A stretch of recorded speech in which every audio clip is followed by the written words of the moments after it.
TikTok كم تعرف كده نوري TikTok هادي فنو شبه هادي فنو أفان رمو دبتو هادي فنو أفان رمو خد كده لأني خد تبري أفان رمو خد أجي فنو كنا هولا لو يا كيسا أفان رمو ولا لو بكثرة دندا ما ديرو أفان رمو ولا لو دندا ما أفان رمو ولا لو دندا ما نما خنا بكتي أفان رمو ولا لو دندا سأجوي أفان رمو ولا لو دندا ما جرنا بوجا كيسا أفان رمو خنا دقيقة أكا وأنا أفان رمو تنجان كنا كم فهم نقولوا لي جرا بكي كسي بيقولن جرا بكي كسي بيقولن أفان رمو أكا أفان رمو خنا مبين بكي بيقولن جرا منجر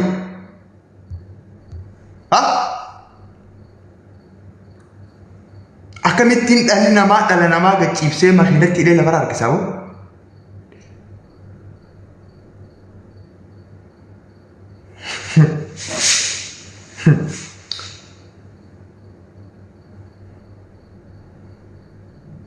أكد إيرات لولتن أكد إيرات نمان قبضن أكد إيرات نمان تمتن دبجون ديفتن وادو تقول ديفتن مسكين كيسي ميدمون نف أمر كونتي سنتنا بكا خيسة تجولن تينيا نما قبون ديفتن دبجون ديفتن نمني خيسة ميدمون نمو نف إسي نمو هنجرتن يجو بويا فتن قصا ولا ربستن بويا فتن غندا ولا ربستن بويا فتن دابو دلالالتن بويا فتن دلغدا جتن توكونيا بيت تغلا بورما كيسا به انجا افتان بوليسا تي لفرار كنا اما تمني خيسن كان اما تمني خيسن كان اي اما تبا خيسن اما قول اما تبا خيسن غرتني غوديك مي غوديك سنه سيغرمه مي جيني سنه سيغرمه بدا مي بدا مي جيني فا بدا مي جولله مي غوديك يا شركه يا درس تبجون نيفتو نما قبول نيفتو أما كديرات ندبتو كديرات نمان قبضو كديرات وانا منغوتو نمني خان كيمو أكسرت ميدم أتمو غيا لما رتي أسر رافام بنتا فورو تشكلت غوتا خنگ سينجال كنت غابا دبال غبه وان كردي سينجاو هو دبال ولا دبال بوسي دبال سودادا أهو غوني خان غرام جراري أما دابو لالو جرام سيغرا كيسا كورولا كونو بلسكت غوني خان كي خاتي غودا غيا توسن خاتي كين غيا توسن أما دابو لالو جراني بتانيا كيسا دابو لالو جرام ما جيني سادا نجرو مي تيدا ولا ديمي غوتي چان كيما دابو لالو جرام بتانيا كيسا دابو لالو جرام دابو شمارا هدو خرا نجر هدو داني دابو لالي اوفيت دلغاسا دلغتي اوفيت هو تيچابسنا غوت ها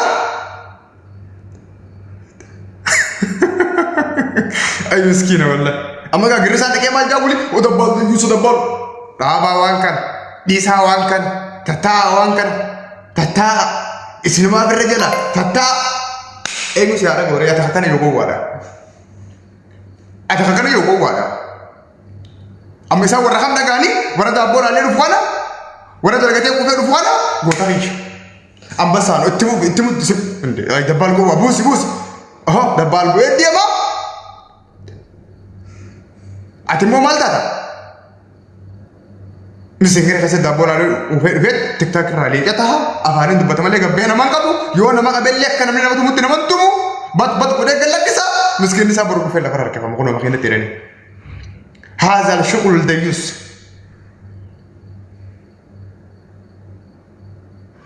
جارنا أما في سجلة كنا نورابا سجلة كي كنا نورا بيتة من تنورابا post نقودا سجلة كنا نورابا post نقودا واري نما سيفو تدبر كودي مكان وان كنا راسو مربادو لا بيرتورم مربادو سجلة كنا مو نورابا ورد ديس سجلة كنا نورابا واري نسيبو تدبر كودي مكان نورابا سجلة كنا نورابا سجلة كنا ورابدا تي بكانا نرادو بوچو يغلا سنرا إيجيتي غوردا كيسا بابا دانك سر نامتنسا نورابا وانتا كان دبي كوديما إران لدو بوچو لمر باتو ساتي دوسرا تاو مر باتو سجلة كنا نورابا ورابدا تنير تنسنو سنين بيا yaa kabajamoo raayyaa abbaa mancaa kabajamoo Sheekh Amin Ibro kabajamoo Sheekh Jamaal Aliyyi kabajamoo Abdurrahman Hussein kabajamoo Sheekh Ali Jimma kabajamoo Ibsaa Hassan kabajamoo Majlisa Federaal Itoophiyaa kabajamoo Majlisa Naannoo Oromiyaa kabajamtoota ulamaa'ii Itoophiyaa fi ulamaa'ii Oromiyaa kabajamtoota sheekota Itoophiyaa fi sheekota Oromiyaa ulfina kabajaa jaalalaa wajjin baqattoota takkaa'uu jiraattota Saudi Arabiyaa keessa jiran akka rabbiin guyyaa tokkotti dachirraa isaan fixu akka du'aayi nu gootan kabajaan isin gaafadha.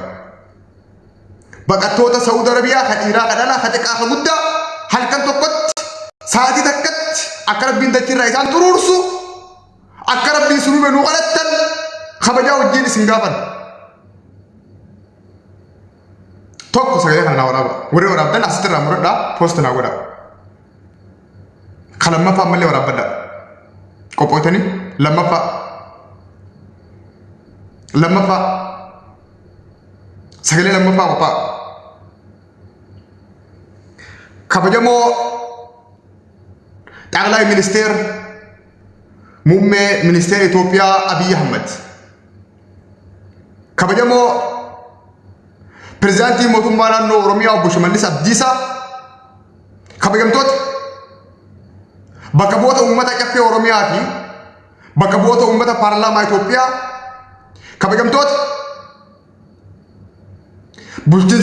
kabajamtoota bulchiinsa godinaalee Oromiyaa garaagaraa fi itti gaafatamtoota paartii badhaadhinaa itti gaafatamtoota bulchitoota aanaalee adda addaa walumaa galatti kabajamtoota hooggantoota mootummaa Itoophiyaa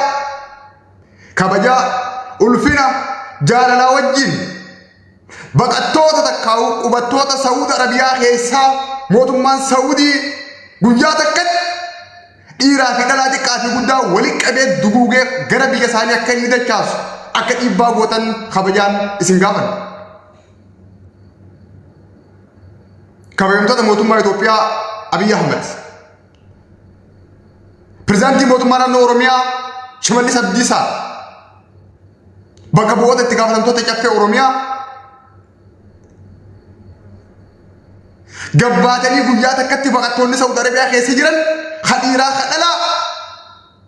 guyyaa takkatti xayyaara takkaan Saudi Arabiyaa keessaa sassaabamanii gara Itoophiyaa gara biyya isaaniitti akka isaan deebi'an akka nuuf gootan kabajaan isin gaafadha. Asirratti ramurannaa kanaas sadaffaa irratti kabajamtoota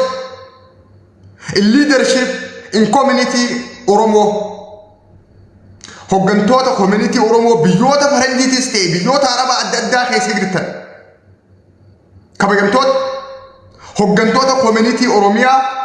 biyyoota adda addaa keessa jirtan ulfinaa fi kabajaa wajjin dhaamsi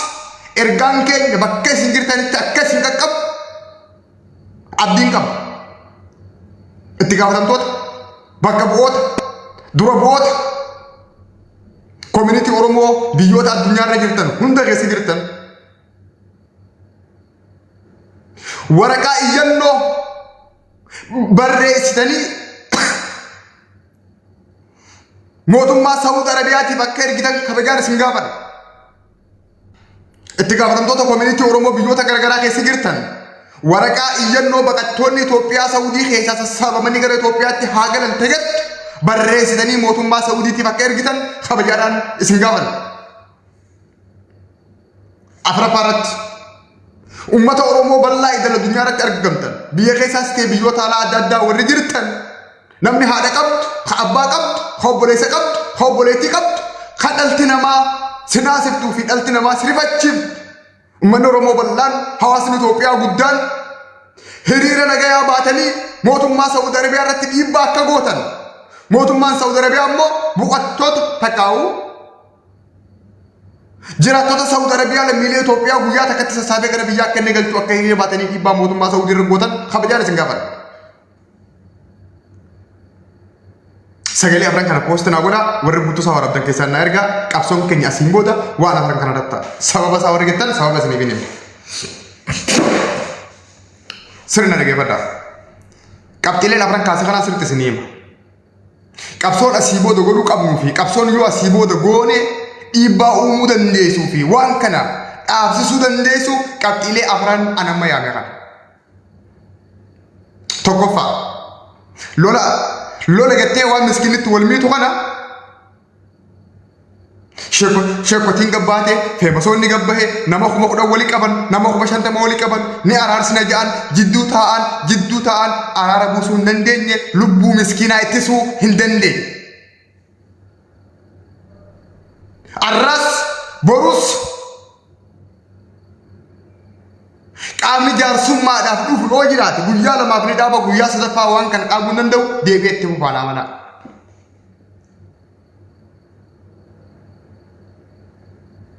jaarsummaan miti araaraan miti osoo she'amiin rooga bahee boo'e osoo raayyaan lubbuu isaa irraa mure rakkoon Saudi Arabiyaa keessaa furamuu hin dandeessu torbaan takka Afrikaa baloo itti torbaan biraa immoo haaree akkaati.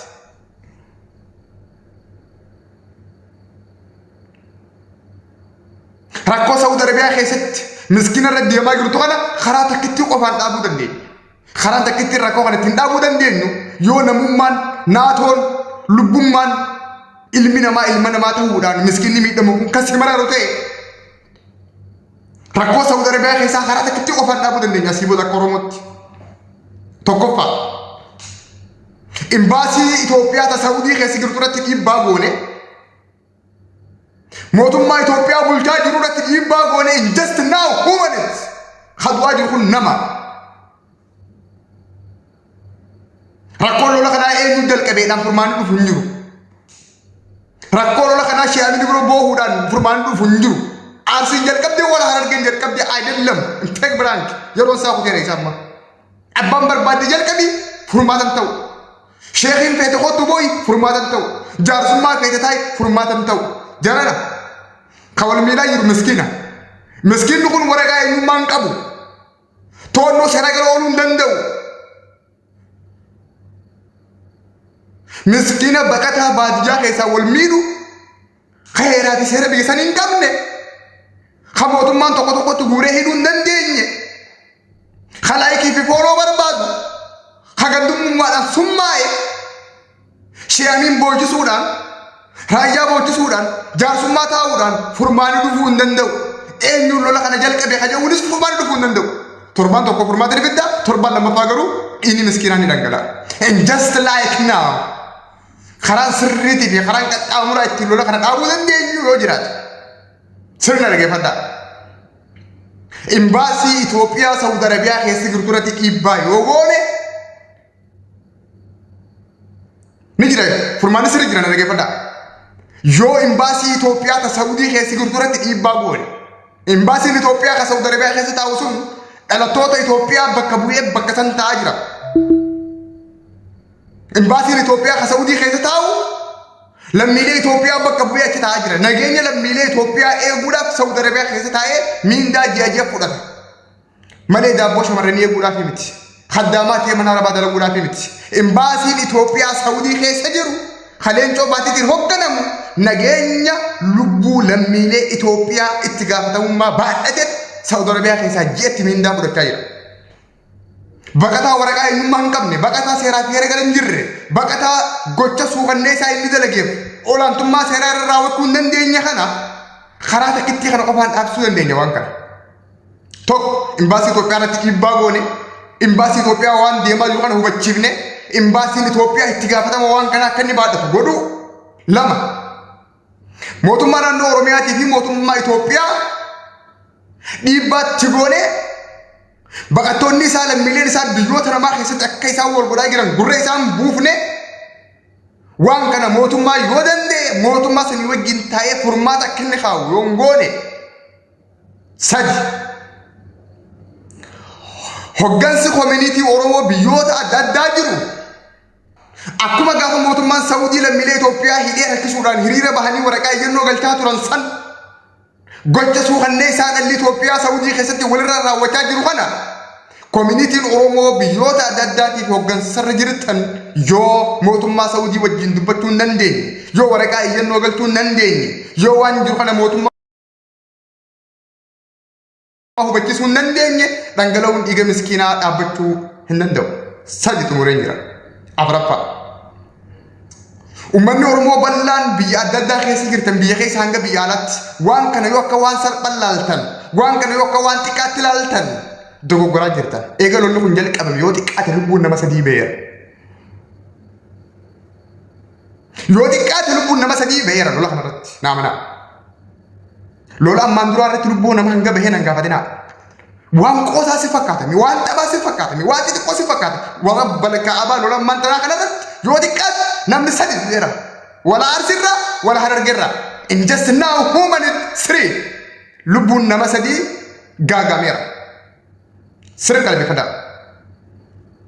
Yoo xiqqaate namni 15 ol fayyaa qaamaa isaa dhabeera. Ati nu kofaltaan osoo buleessa keetii hin kofaltu facceessu namummaan garuu sitti hin dhaga'amu. Dirqama buleessa kee ta'uu qaba, dirqama abbaa kee ta'uu qaba, dirqama haadha kee ta'uu qaba jechuudha akka loonitti keessu kun. Malee ati immoo namummaa isaas hin mararuun ni kofaltaa shaafataa jettee jiraatti. Okay? Kanaaf waan kana akka waan salphaatti warri ilaaltanii ana keessa dubbachaa jirtan naan galu. Dhimmichi Saawudii keessa taa'anii dhimma